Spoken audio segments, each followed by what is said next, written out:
The morning Isla Quinn got fired, it rained so hard the gutters overflowed, and the street outside the unemployment office looked like a river that had forgotten its place. She stood under the awning with her cardboard box of desk belongings pressed against her chest, watching water pour off the edges of the roof in silver curtains, and thought, "This is fine. This is absolutely fine." Except it wasn't. It hadn't been fine for a very long time, and pretending otherwise was a habit she'd developed the way most people developed bad habits. Slowly, then all at once, until one day you couldn't remember what honesty felt like. 3 years at Harwick Publishing. 3 years of arriving early and leaving late. Of covering for colleagues who took credit and gave blame. Of smiling at editorial meetings while Marcus Webb, her supervisor, presented her ideas as his own and accepted the applause with the easy grace of a man who had never once doubted his right to take up space. 3 years of telling herself it would get better. That patience was a virtue, that the right opportunity would come if she just worked hard enough and kept her head down and didn't make waves. The box held the evidence of that time. A coffee mug with a chip in the handle she'd never gotten around to replacing. A small succulent named Gerald, who had survived 3 office relocations and 2 restructuring announcements. A framed photograph of her mother taken on the pier in Brighton, squinting into summer sun, laughing at something just outside the frame. Her mother had died 8 months ago. Ela still talked to the photograph sometimes, late at night when the apartment felt too quiet, and the silence had a texture you could almost touch. The redundancy letter had been brief and corporate, and had used the phrase restructuring of departmental resources 3 times, without once mentioning her name. Marcus had shaken her hand afterward with genuine seeming regret and said she was incredibly talented and the industry would be lucky to have her, which was the sort of thing people said when they wanted to feel good about doing something unkind. She hadn't cried. She'd thought about it, had felt the pressure building behind her eyes the way weather builds before a storm, but something had hardened in her chest, and she'd simply nodded and picked up Gerald and walked out. The rain was easing now, settling into a fine mist that clung to everything and turned the city soft at the edges. Ela looked at her phone. 14 missed calls from her landlord, the rent she was already 2 months behind on, and now this. She had £432 in her current account, and approximately 0 prospects, and a succulent named Gerald, who looked faintly judgmental in the way that small plants sometimes did. What she needed, she thought, was a plan. What she got instead was a card. It appeared on top of her box between one breath and the next, slipped there by a woman in a dark coat who moved through the misting rain without getting wet, which Isla noted distantly as strange but not strange enough to comment on. The woman was striking in the way that made you look twice, and then look away, features too precise, too arranged, like a portrait that had stepped off the canvas and learned to walk. She was gone before Isla could speak, folded back into the crowd and the mist as if she'd never been there at all. The card was heavy stock, the color of old cream, and had no name on it.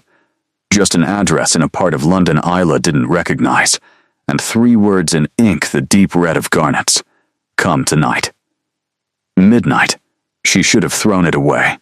She knew that with the practical certainty of a woman who had grown up reading cautionary tales and understood that mysterious invitations delivered by women who didn't get wet in the rain were categorically the sort of thing you declined. She put it in her pocket instead, picked up her box, and went to find a bus home. She told herself she was curious. She told herself it was probably nothing. A gallery opening or a pop-up event.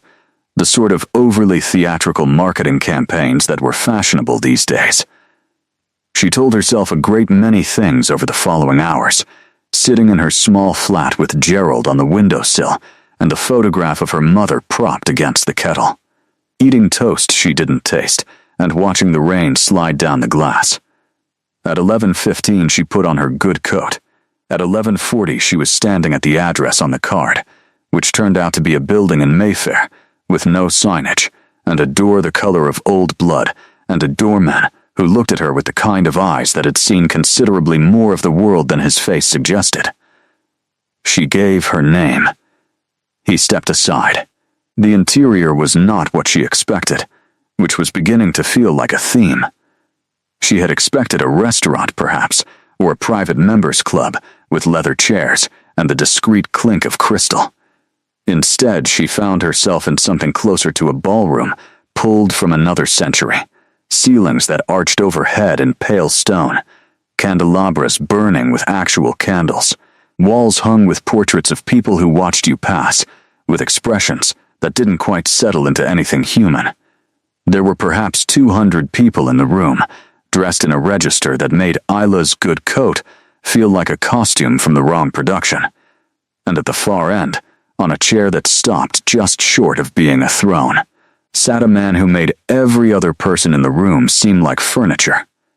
She felt him before she saw him properly, a pressure in the air, a shift in the room's gravity.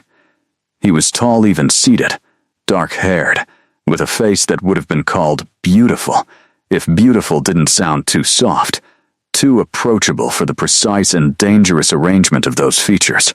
He held a glass of something dark and wasn't drinking it. He was watching the room with the patient, measuring a tension of something very old that had learned not to show its teeth too quickly. Isla didn't know then what he was. She only knew that when his eyes moved across the crowd and found her, standing at the entrance with her good coat and her complete wrongness for this room, something in her chest performed a maneuver she hadn't authorized and couldn't quite explain. She lifted her chin. He watched her do it. The corner of his mouth moved, barely, not quite a smile, and Isla Quinn, who had been having the worst day of her life, walked into the room and thought, well, this is something else entirely. His name was Aldrich Voss, and he had ruled the Nocturne Court for 643 years, which was long enough to have developed very specific opinions about human nature, and very few remaining sources of genuine surprise. He had watched empires construct themselves from ambition and collapse under their own weight. He had attended the courts of kings who believed themselves eternal and had outlived every one of them. He had learned 17 languages, lost count of the number of wars he'd witnessed, and developed an expertise in patience that was less virtue than survival mechanism. The understanding that nearly everything resolved itself if you waited long enough and didn't flinch. He was not often surprised. The woman at the door surprised him. Not because of how she looked, though she was striking in the particular way of women who didn't know it and therefore hadn't learned to perform it. Dark-haired, pale, with eyes that moved around the room the way experienced readers moved through complex text, quickly, looking for the thing beneath the surface. Not because she was human, though the Nocturne Court admitted very few humans and never by accident. She surprised him, because of what she did when his gaze found her. Most people, when Aldrich Voss looked at them directly, experienced a response somewhere on the spectrum between discomfort and terror. It was the weight of centuries behind the eyes, or so Madame Petra, his seneschal, had explained with the clinical detachment she brought to everything. You look at people like you're deciding, she'd told him once. And no one wants to feel decided about. He'd thought that was probably accurate. The woman at the door had felt his gaze land and had lifted her chin. Not in challenge exactly, or not only in challenge, in the manner of someone who had recently been having a very difficult time and had decided, at some point in the last few hours, that they were done being diminished by circumstances. He recognized that particular quality of stubbornness. He had seen it survive things that killed more obvious forms of strength. He had Petra send someone to bring her a drink and find out who she was. The report came back during the second movement of the evening's entertainment, whispered at his shoulder by a young attendant who was still learning that information delivered to the king should be succinct and should never include one's personal opinions on the matter. Her name was Isla Quinn. She was 28, recently unemployed from a publishing house in the city, 2 months behind on rent, recently bereaved. And she had received a courier card that afternoon.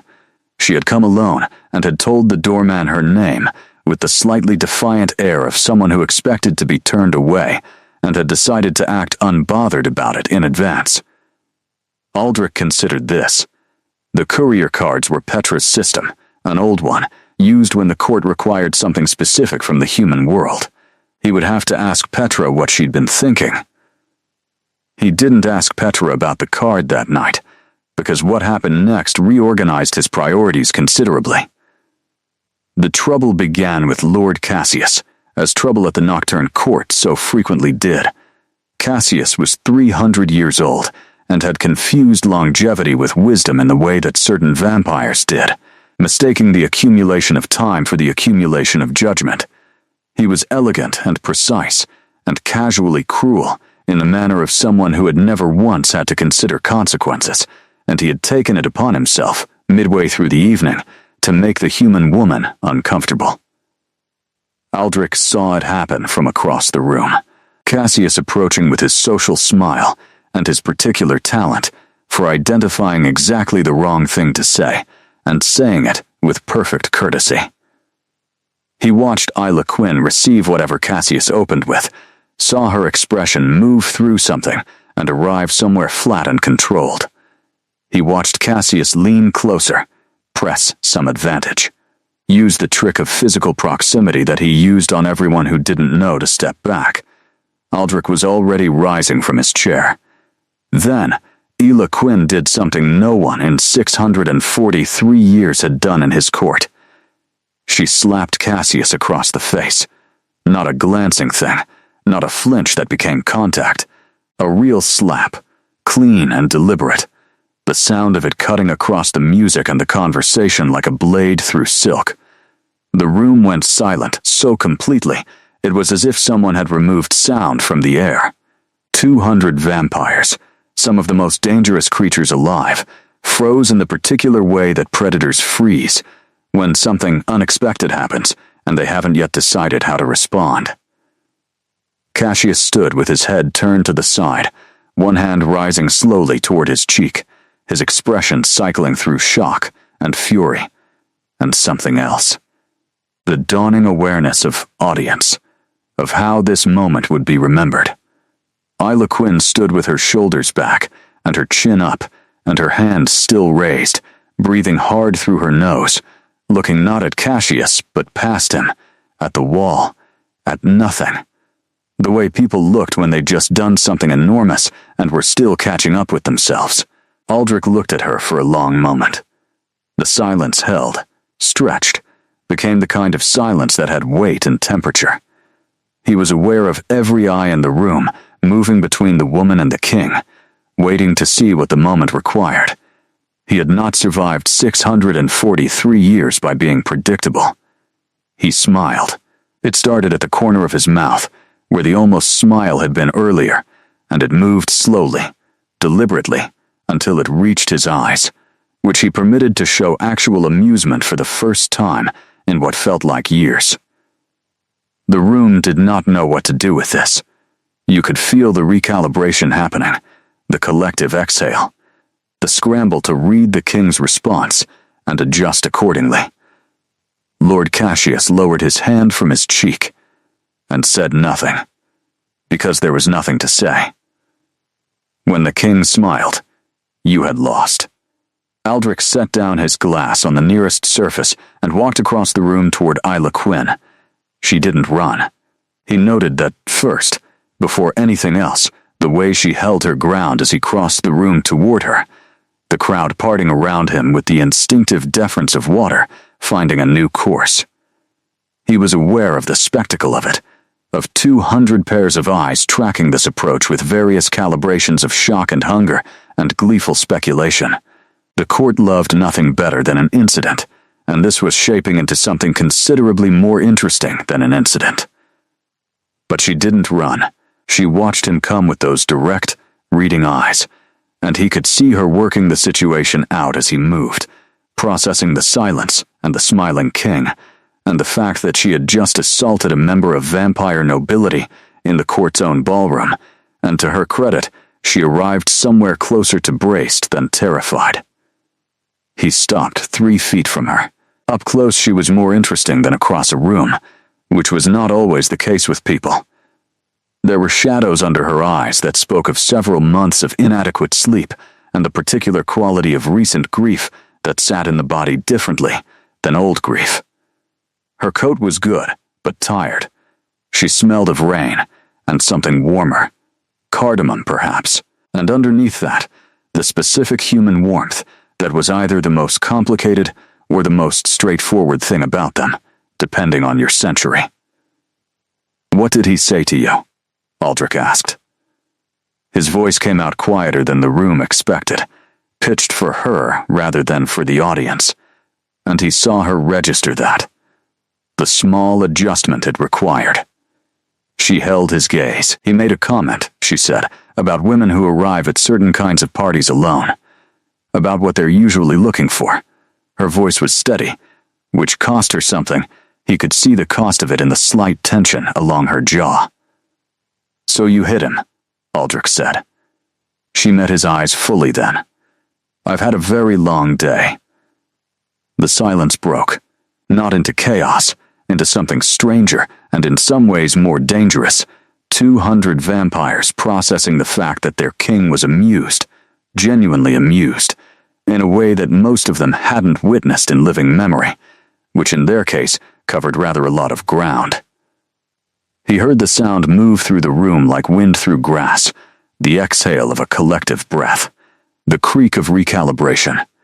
Lord Cassius had retreated to the edges of the room with the stiff-shouldered dignity of a man performing indifference very badly.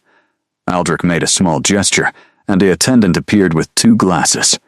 Real wine this time, not the theatrical dark liquid he'd been carrying all evening. He took one and offered her the other, and she looked at it for a moment with the considering expression of someone deciding whether accepting a drink from an unknown host in a deeply strange situation constituted a reasonable choice. Then she took it. "Good," he thought, without entirely knowing why. "Tell me about your long day," he said. It wasn't what she'd expected him to say. He watched the surprise move through her face before she controlled it.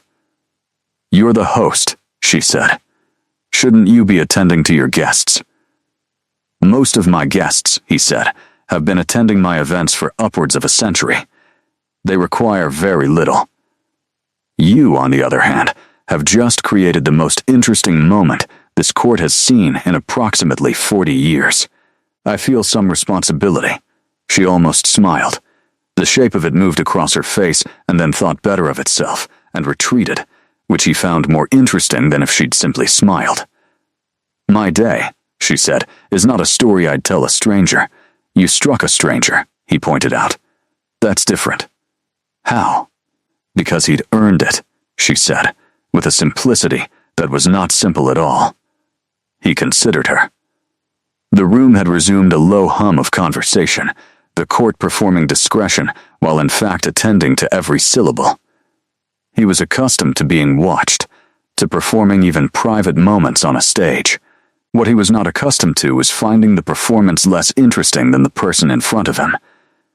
"What is your name?" he said, though he already knew it. She paused, reading the situation again, deciding something. "Ela," she said. Ela Quinn. His name moved through the room before he said it, carried on the breath of 200 people who'd been watching for the moment he'd choose to reveal himself. "Aldrich," he said. "Voss." He watched her process the reaction of the room, watched her look around at the stillness and attention his name produced, and watched her arrive, with the methodical intelligence he was beginning to appreciate, at the understanding that she had walked into something considerably larger than a party. "What is this place?" she said. Not a question exactly. An assessment. "His court," he said. "And what you are," she said. "All of you." He had told humans what he was many times over 6 centuries, had watched them respond with every variation from frenzy to catatonia, He waited now, curious for the first time in a long time about what a specific person's reaction would be. "Very old," he said, "and currently very interested in you, Isla Quinn." She looked at him for a long moment. The candlelight moved in the draft from the high windows and threw shadows across the angles of his face, and he let her look, let her take the measure of him without performing anything, which was not a thing he offered many people. "I think," she said slowly, "that I should probably go home." "You probably should," he agreed. She didn't move. Neither did he. The space between them had the quality of a sentence that hadn't yet found its end. Around them, the nocturne court waited with the patient hunger of things that had learned to wait for everything. She went home. Of course, she went home. She was a practical woman who had read enough to know that the correct response to discovering you'd wandered into a room full of vampires was to leave it. She left with her good coat and her empty hands, and the ghost of Aldrich Voss's attention on her back like a warm hand between her shoulder blades, and she told herself on the entire bus ride home that she was not going to think about any of it. She thought about almost nothing else for 4 days. Gerald the Succulent was an unhelpful audience for the circular quality of her thinking, offering neither judgment nor advice, simply sitting on the windowsill in the gray November light and being a plant. She thought about the room, about the particular quality of silence that had followed the slap, about the way 200 impossible creatures had looked at her with that specific cocktail of calculation and surprise. She thought about the smile. That was the thing she kept returning to, pulling it out and examining it the way you'd examine an object you'd found in an old coat pocket, trying to date it, understand what it was for.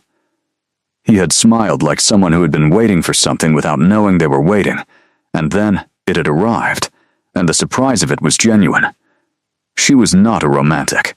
She had been a romantic once, in the way that most people were at 22, and had been educated out of it by the subsequent 6 years in the particular London way, through the accumulated small disappointments of professional undervaluing and the specific ache of watching your mother become less and less herself until one morning she simply wasn't there anymore.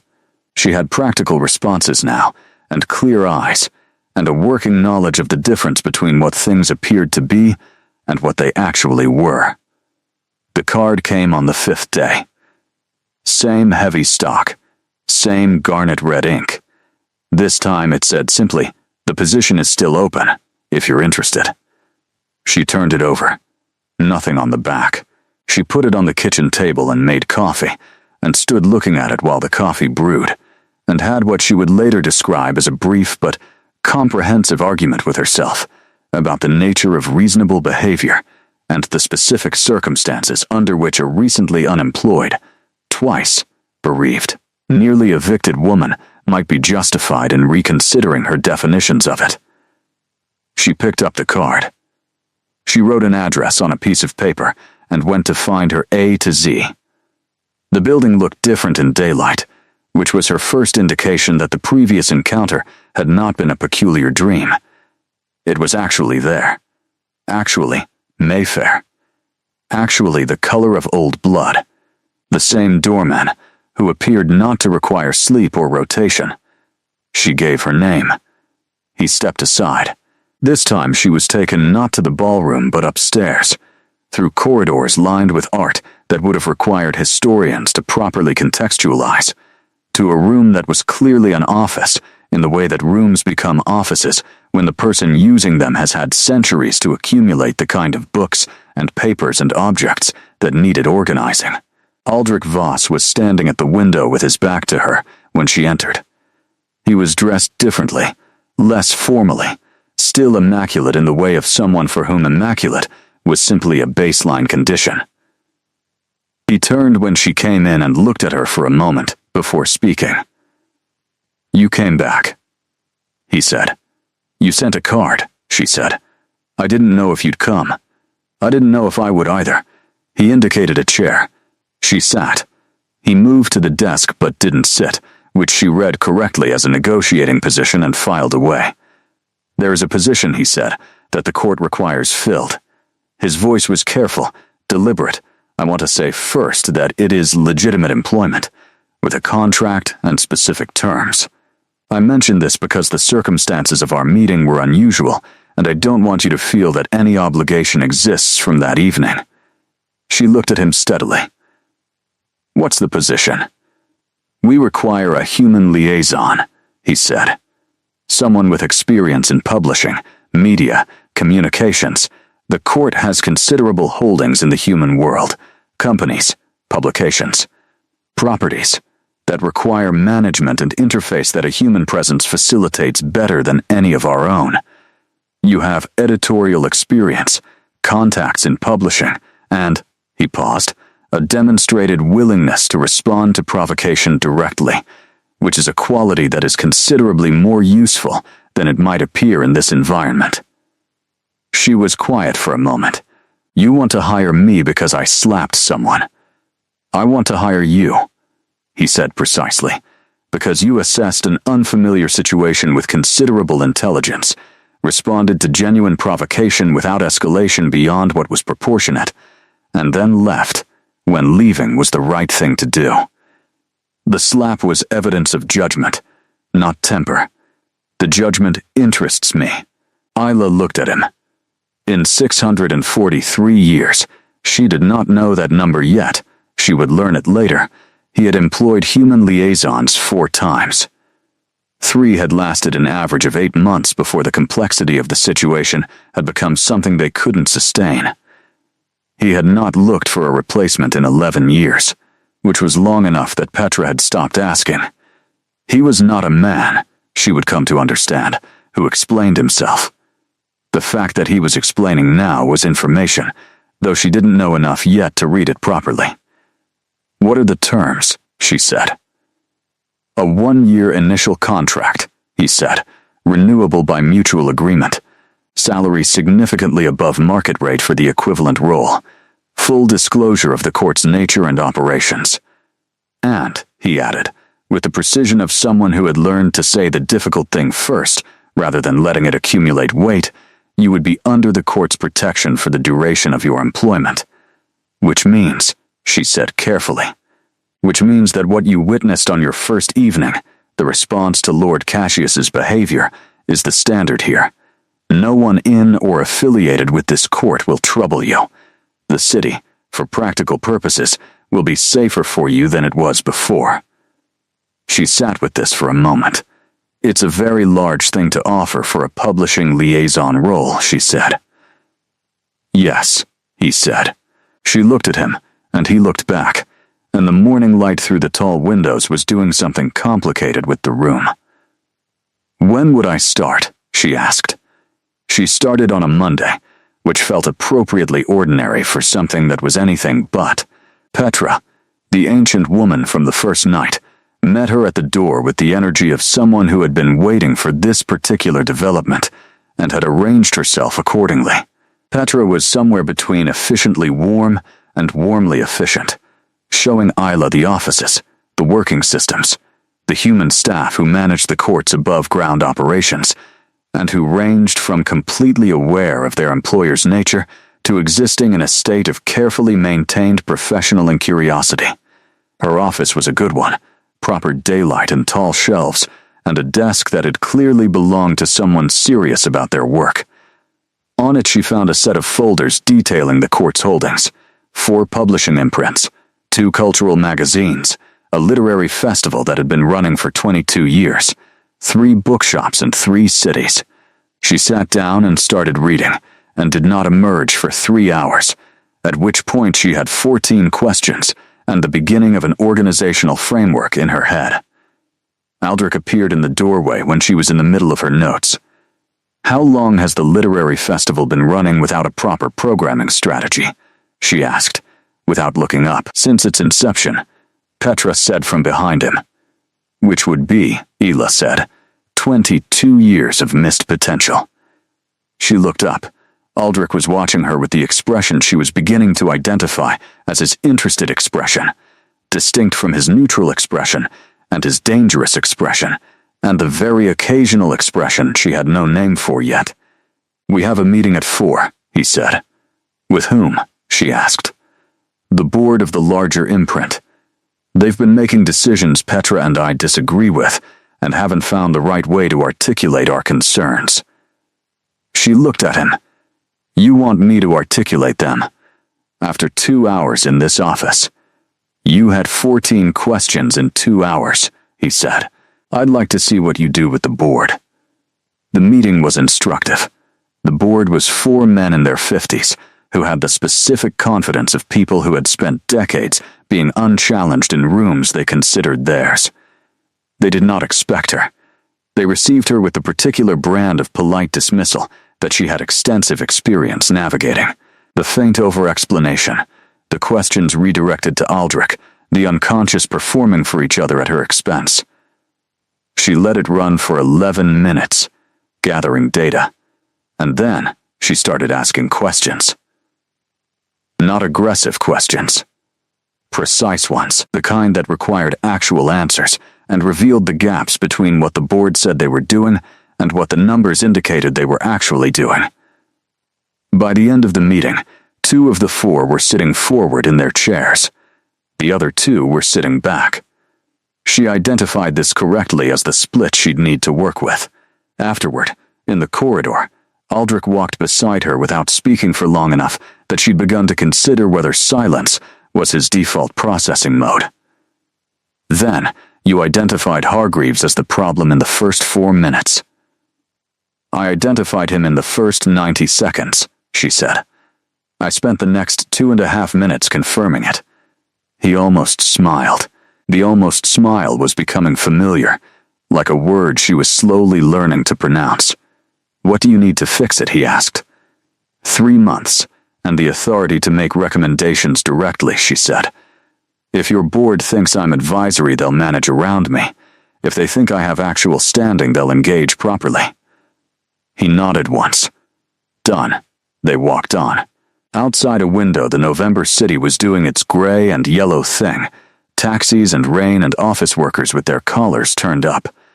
She thought about the 3 months before, standing under the employment office, awning with Gerald, and the card she'd almost thrown away. Strange how threshold moments looked like nothing from the inside. She had not yet had dinner at the court. An experience that she gathered was an event, but she had eaten lunch twice in a small dining room off the kitchens, where the human staff ate, and where a cook named Bernard made extraordinary soup and asked no questions, which she appreciated. She had not encountered Lord Cassius again, though she was aware of him in the way you were aware of weather systems moving at a distance. Petra had told her, with the economy of someone accustomed to delivering context without editorializing, that Cassius had been at the court for 300 years and considered himself Aldrich's closest advisor, and had been wrong about this for approximately 280 of those years. She had told Ela this while showing her the archive of court documents she'd need to understand, and had then moved on to cataloging the physical archive with exactly the same tone, which Ela appreciated in the way she appreciated all forms of useful information delivered without performance. She was good at the work.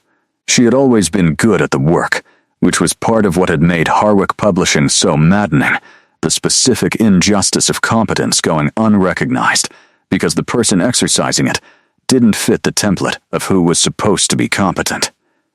Here, she noticed, people paid attention to results. It was possible this was a vampire court thing, that 6 centuries of watching empires rise and fall had calibrated Aldrich Voss to care about outcomes over optics. Or, it was possible he was simply the particular kind of leader who had the confidence to value people who were better than him at specific things. She would come to understand it was both. On the 3rd week, she stayed late working through the literary festival archive, trying to understand what the event had been before it became what it currently was, which was a respectable but somewhat inert version of something that had once been alive. She didn't hear Aldrich until he appeared in the doorway with 2 cups of coffee, which surprised her into looking up. "You learned how to use the machine," she said. "I've been learning things for 6 centuries, he said. coffee seems within reach." She laughed. It was the first time she'd laughed properly since she couldn't remember when, since some time before her mother, since some point when life had still had enough margin in it for things to be genuinely funny. It moved through her like something loosening. A muscle she'd forgotten was clenched. He handed her the cup and didn't comment on the laugh. But she saw it register in that careful face, saw him file it away the way she filed things away, not for use, but for understanding. The court was its own education.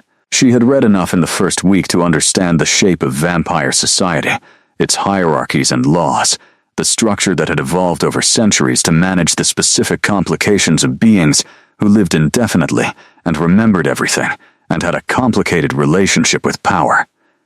She understood it academically before she understood it experientially, and the gap between those two types of knowing was considerable. The court's social mechanics were elaborate and old, and had the specific quality of systems that had originally served a purpose and then calcified into ritual long after the purpose had shifted. She could see this clearly in the way that an outsider always saw the interior logic of a system they hadn't grown up in, with the clean vision of someone who hadn't yet learned to find it normal.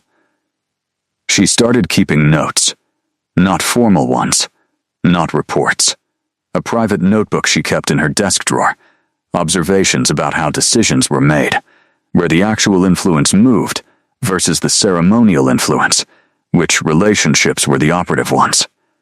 It was the same skill she'd used in publishing, the ability to read rooms and understand the difference between the stated structure of an organization and its functional one. Lord Cassius noticed her. She'd expected this, and had given it measured thought in advance. He was not going to forgive the slap. That was simply the reality of the situation, and she wasn't going to apologize for it, which closed off the obvious resolution pathway. What she could do was manage the dynamic with enough intelligence to prevent it from becoming a problem she couldn't work around. He began with small things, the redirecting of information that should have reached her, the meeting she wasn't informed of until it was over, the brief comment made in earshot about human fragility and the inadvisability of involving mortals in ancient matters. She documented each instance in the notebook and said nothing. She had learned from years of dealing with Marcus Webb that escalating early was the move your opponent wanted you to make. You waited until you had the complete picture, and then you made a single decisive intervention that addressed everything at once. She did not tell Aldrich. This was important. She was building her own standing in this court, and it needed to be standing she'd constructed herself, not standing borrowed from the king's attention. She understood, without anyone telling her, that the court was watching to see what kind of person she was, and whether the king's interest in her was explicable, whether she was, as the saying probably went in vampire circles, worth the trouble. She intended to be worth the trouble. It took 6 weeks to gather what she needed. In that time, she had restructured the management of 3 of the 4 imprints, proposed a 5-year programming strategy for the literary festival that Aldrich had read twice and Petra had described as comprehensive, and had figured out that the 4th board member who'd been skeptical of her in the initial meeting was simply a person who needed more data before committing to a position, which was a type she respected. She had also eaten dinner in the court twice, which was its own experience, the formal dinners that happened twice monthly being the court at its most ceremonially elaborate, and therefore its most revealing. She watched the politics of seating and conversation, watched who sought Aldrich's attention and how, watched how he managed the room with the particular economy of someone who had been doing it for a very long time, and had reduced it to the minimum necessary engagement. She noticed that he watched her across the table in a way he didn't watch other people, not with the assessing gaze he turned on his courtiers. Something different. Quieter. A kind of attention that felt less like evaluation and more like interest. She noticed this and filed it in the category of things she was not yet ready to think about directly. The Cassius situation resolved itself on a Tuesday. She had arranged it for a Tuesday because Tuesdays were court meeting days, and court meetings were the only time everyone who needed to witness the resolution would be in the same room. She walked in with her notebook and sat in her designated chair, which Petra had secured for her in the third week over what Petra described, with wonderful understatement, as some resistance. And when the item on the agenda reached the literary festival relaunch, she presented her findings. Calmly, with documentation. Including the documentation of the 6 weeks of systematic interference with her work, logged with dates and specifics, and in 2 cases, witnesses who had been willing to confirm what they'd observed. The room was quiet when she finished. A different quality of quiet than the ballroom silence. Less shock, more assessment. Aldrich had not looked at her during the presentation. He was looking at Cassius. Cassius, to his credit, did not attempt to deny it. He sat with the rigid composure of someone reminding themselves they were 300 years old and not going to be undone by a human woman with a notebook. "Is there anything you wish to add?" Aldrich said, to Lord Cassius. The question was quiet. The quieter Aldrich's voice got, she had learned, the more attention you should be paying. Cassius said nothing. Aldrich turned to her. "Thank you, Miss Quinn. The court will address this internally." She nodded. The meeting continued. Afterward, Petra caught her in the corridor and said, with the closest thing to warmth the ancient woman readily deployed, "Well done." From Petra, this was approximately equivalent to a standing ovation. Cassius did not trouble her again. Winter became something different in the court than it was in the city outside. The city did winter in its practical London way, gray and damp and relentless, people moving through it with their shoulders up and their eyes on the pavement, managing in the court. Winter was ceremonial, marked by specific observances whose origins predated most human institutions, and whose meanings had accrued layers of significance over centuries the way sediment accrued layers, each one pressing down on the ones below until the original rock was somewhere deep and not easily retrieved. She asked Petra about the winter observances and received a 3-hour explanation that she transcribed into her notebook and cross-referenced with 3 texts Petra pulled from the archive. She was building a map, she realized, of something enormous, the internal geography of a civilization that had been developing in parallel to human history, hidden in the interstices, present at events she'd only ever known from the human side of them. It was the most interesting thing she had ever done. This surprised her, given that she had loved publishing, had found genuine meaning in working with words and stories, and the architecture of how ideas reached people. But this was different. This was the primary source. One evening in December, she found herself alone in the archive room past midnight, going through records from the 14th century that Petra had flagged as relevant to a current dispute over court precedent. The records were in 3 languages, and she was working from a translation Petra had provided, cross-checking it against what context she could gather. She didn't hear Aldrich until he set a cup of tea on the desk beside her. She looked up. He was in the chair on the other side of the table, with a book she recognized as the one she'd asked about 2 weeks ago, and assumed he'd forgotten. "You found it," she said. "I found it 3 days ago," he said. "I've been reading it. What do you think?" He looked at her over the book. It's a generous account of events I remember differently. She studied him. "You were there." For the relevant chapters, yes, she sat with this for a moment. The archive was very quiet. The building around them was full of the particular nighttime activity of vampire households, but here, it was just the 2 of them, and the old paper, and the lamp pooling warm light between them. "What was it like?" she said. He was quiet long enough that she thought he might not answer. Then, longer than books make it seem, he said. "Everything is. History compresses. It takes a day and makes it a sentence. Takes a year and makes it a paragraph. You lose the weight of it, the actual experience of living inside events that won't become history for another century. She understood this better than he might have expected, having spent 3 years at Harwick, watching Marcus Webb compress her work into his paragraphs and strip the living weight from it. "I know something about that," she said. He looked at her. She told him about Marcus, about the 3 years, about the slow accumulation of small injustices that had been individually survivable and collectively exhausting. She hadn't told anyone this in its entirety, had given people versions of it, the professional summary or the careful deflection. She told him the actual story. He listened the way he did everything, with complete attention and without performing it. When she finished, he was quiet for a moment, and then he said, "He knew you were better than him." She looked up. "That's usually what it is," he said. "People who steal work do it because they can't do it themselves. The stealing is the admission." She thought about this.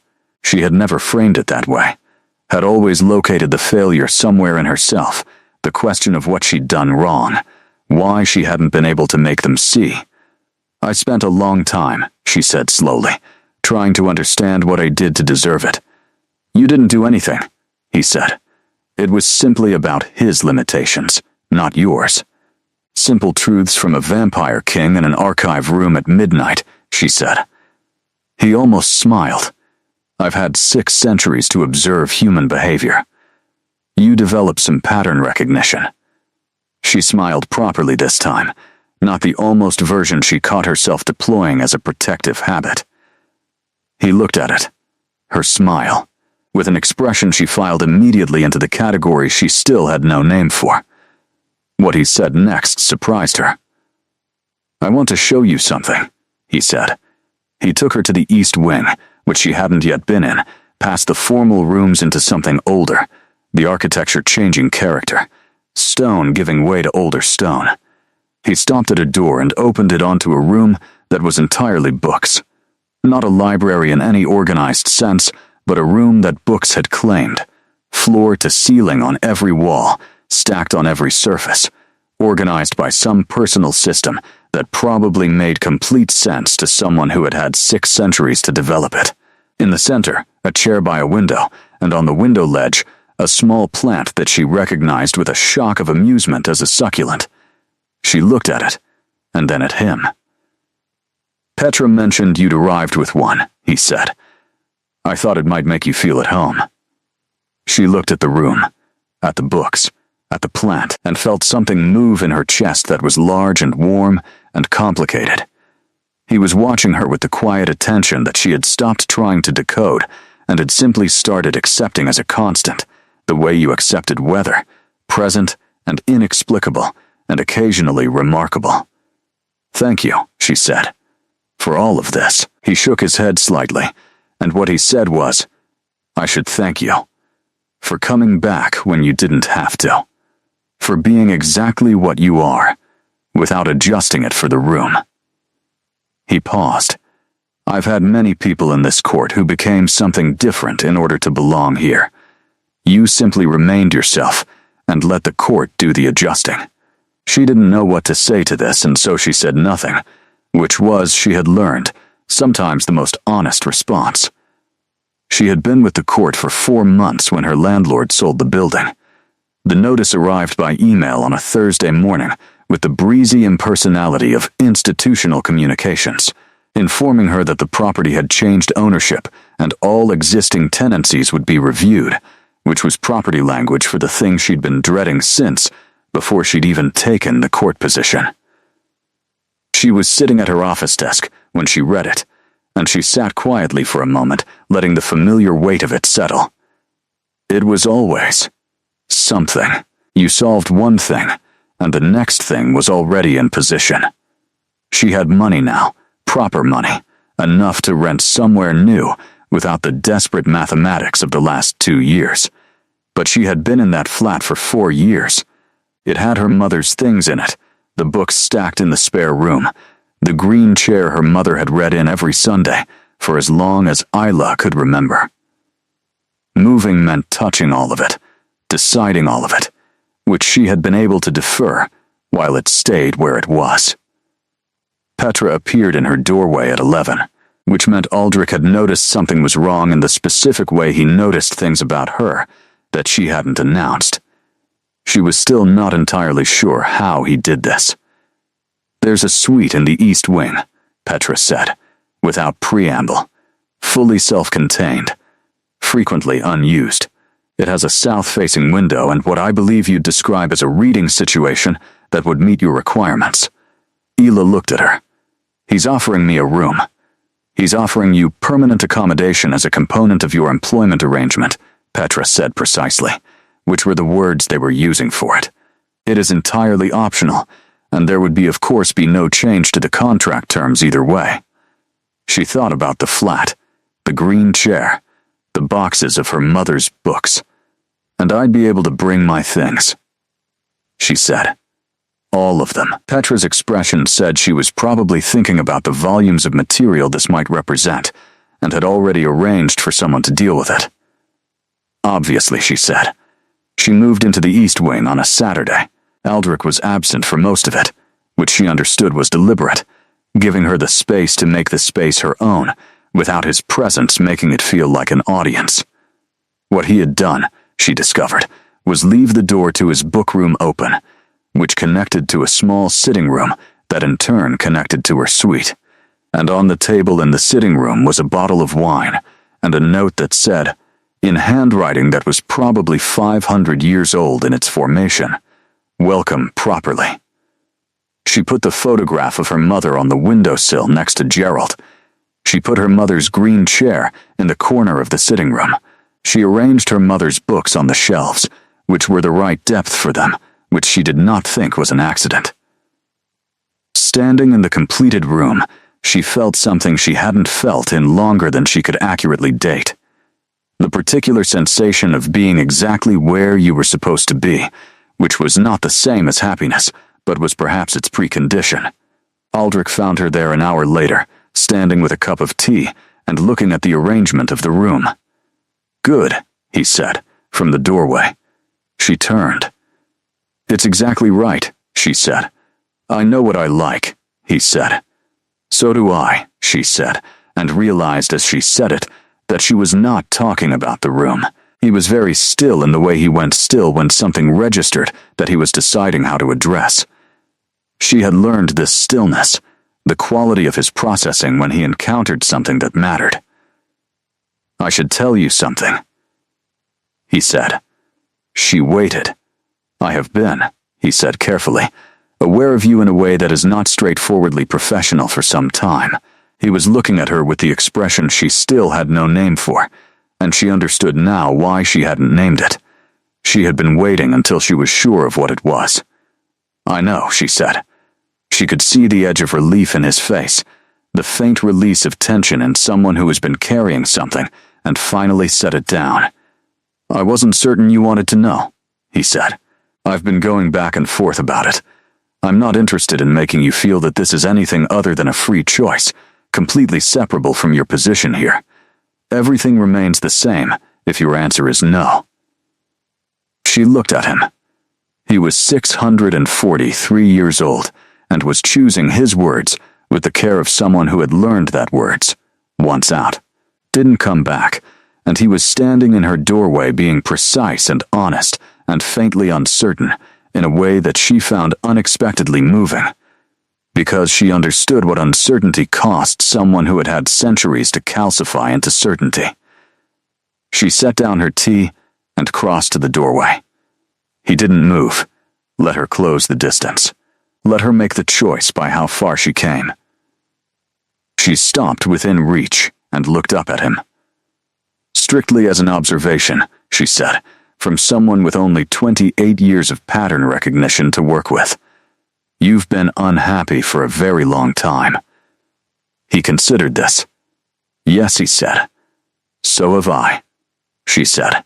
She reached up and touched his face, her hand against the angle of his jaw, and felt him go completely still under her hand, the suspension of something very old and very controlled encountering something it wasn't prepared for. She had slapped this face in front of his entire court 4 months ago. She thought about that now, the chain of accidents and choices that had led to this doorway. "I'm not going anywhere," she said. He exhaled. Then his hand came up and covered hers, and in the quiet of the East Wing with her mother's photograph on the windowsill and Gerald doing his steadfast succulent thing, and 4 months of careful distance finally closing, he said, very quietly, "Neither am I." She did not become a vampire overnight. She did not, in fact, become a vampire for a considerable time, and this was both a practical reality of vampire law, which had very specific provisions about the circumstances of human conversion, and a reflection of the particular pace at which things between her and Aldrich developed, which was the pace of two people who had both learned what it cost to rush into the wrong thing, and had decided to be careful even at the cost of slowness. What she became first was known. To the court, to Cassius, who watched with the rigid disapproval of someone witnessing something inevitable that they had failed to prevent, to Petra, who had seen it coming from approximately the 3rd week and had arranged matters accordingly with her characteristic quiet competence. The court's response was complex.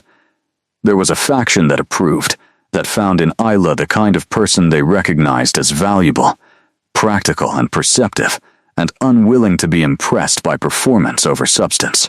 There was a faction that disapproved on principle, for whom any human at this level of proximity to the king was a category violation that would need to be formally managed. And there was the largest group, the one she'd learned to identify as the truest reflection of any community, the people who were simply watching to see how it would go. She gave them things to watch. In the spring, the literary festival launched its new programming iteration, the one she'd been building since February, and it was the most attended in the event's 22-year history. 3 of the 4 imprints had improved their numbers by the end of Q1. The 4th was under new management, following a board restructure she had navigated with enough political precision that even the board members who'd been replaced had agreed, afterward, that it was probably the right call. She had built something, not Aldrich's something, her own something, within the infrastructure of the court, but distinctly hers, shaped by her own judgment and expertise and the particular vision she'd developed over 3 years at Harwick Publishing for what thoughtful cultural work actually looked like. She sat across from Aldrich in the evenings now, in the book room or in the sitting room with its connecting door, and they talked the way 2 people talked, when they had both separately spent years not having anyone to actually talk to. He told her about the 14th century, about the wars she'd read about from the other side, what they looked like from inside events that would take 200 years to become history.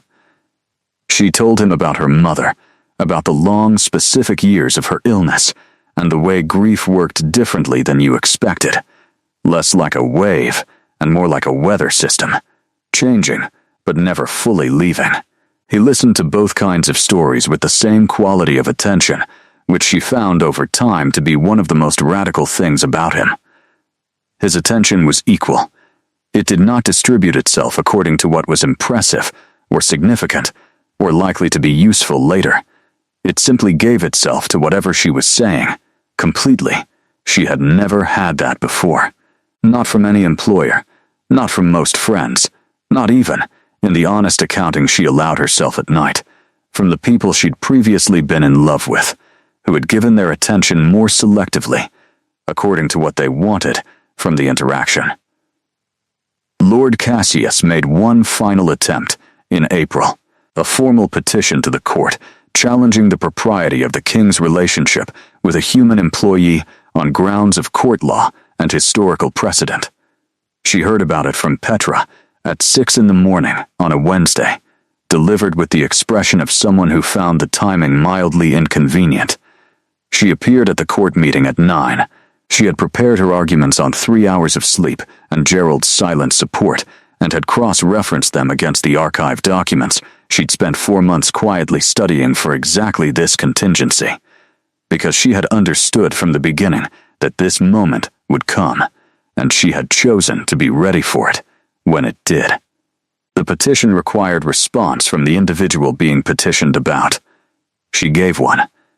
Standing in front of the full court, she addressed each of Cassius's grounds with the specificity of someone who had done the research and the calm of someone who had decided in advance that she was going to be fine.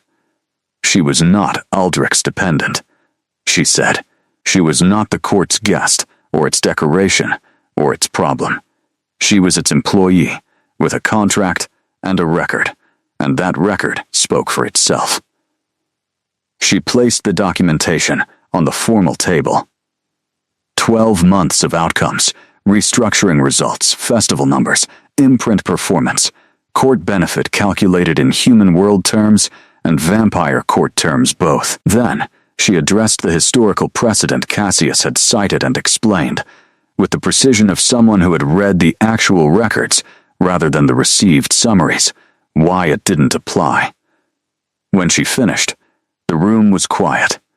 Aldrich had said nothing throughout, which was his right as king, and also, she knew, a deliberate choice. His way of letting her stand on her own ground. His expression when she looked at him was the one she had finally named, somewhere around January, lying awake in the East Wing, with his warmth in the adjacent room. It was the expression of someone who was, against considerable odds, happy. The petition was dismissed.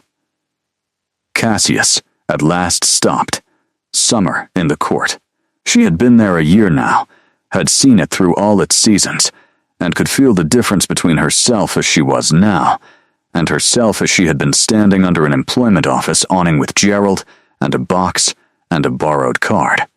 Not a different person. The continuity was important to her.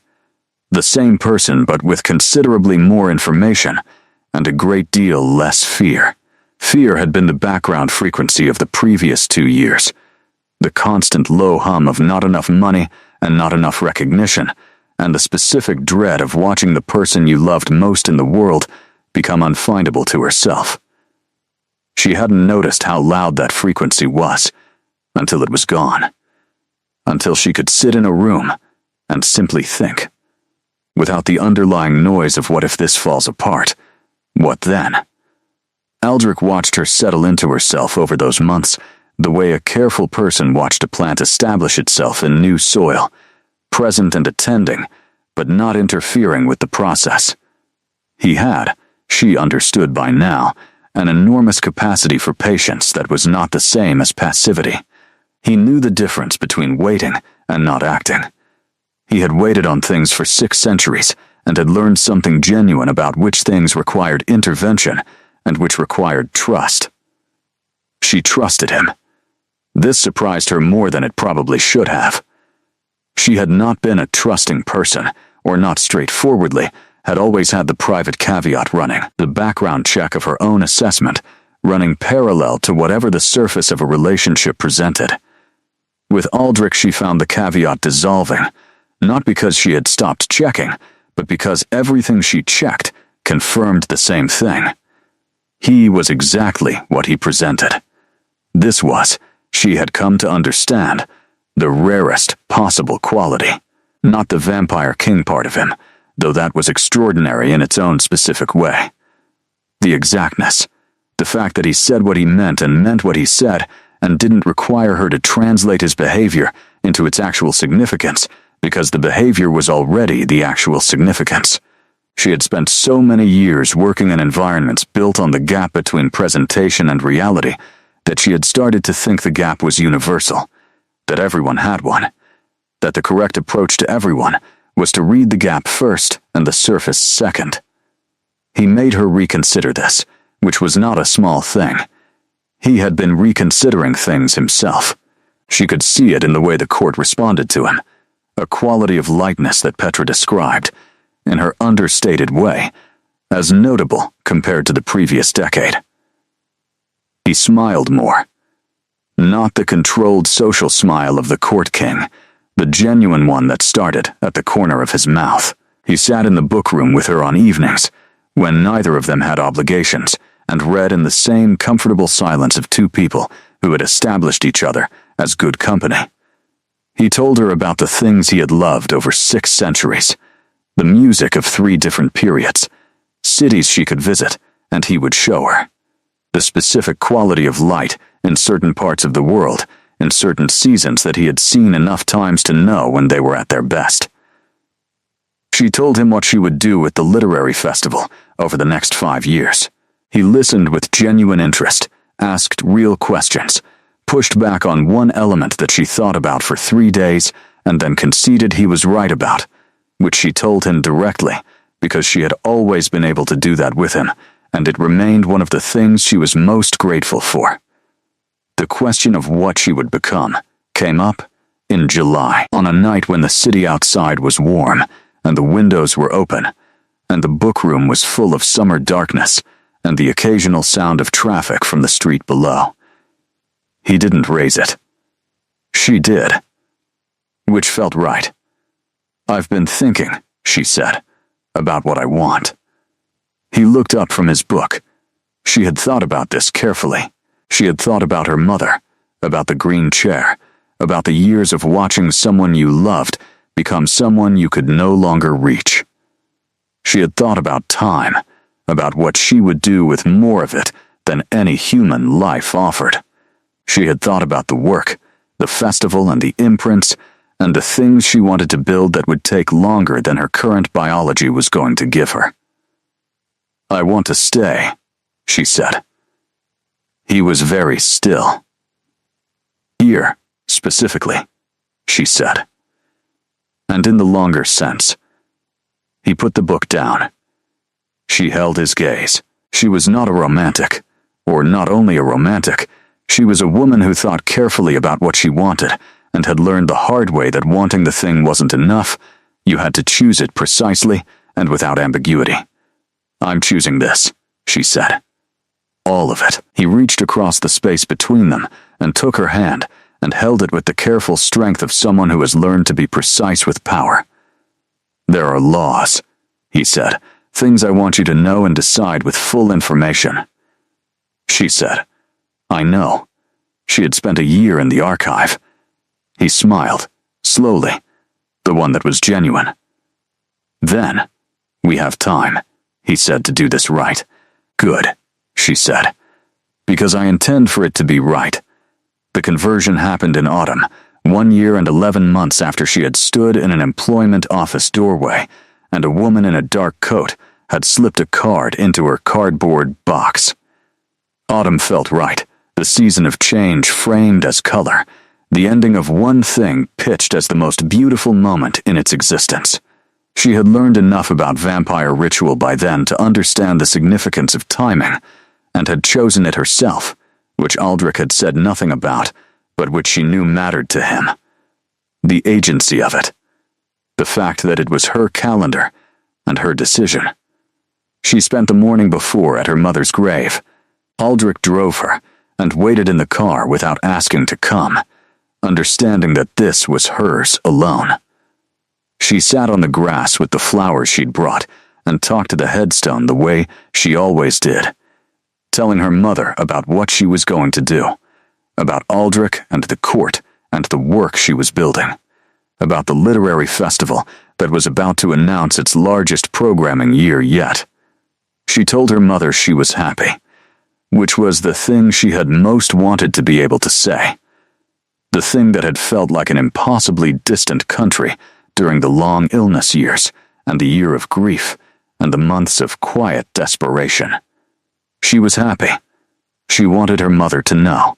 The ceremony was private, only Petra and 2 witnesses required by court law, in the book room because she'd asked for it, because that was where she felt most herself in this building.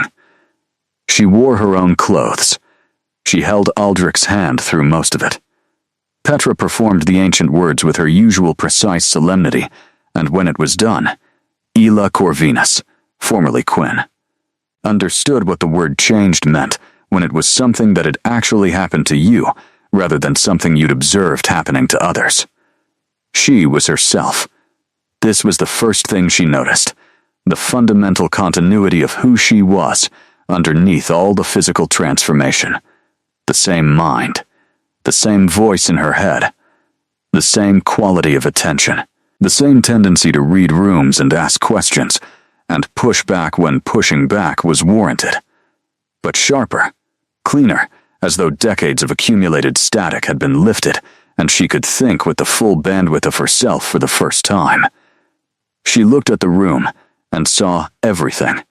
The precise quality of candlelight, the titles of every book on the nearest shelf, Petra's expression, which was satisfaction, and something warmer she didn't show people as a rule.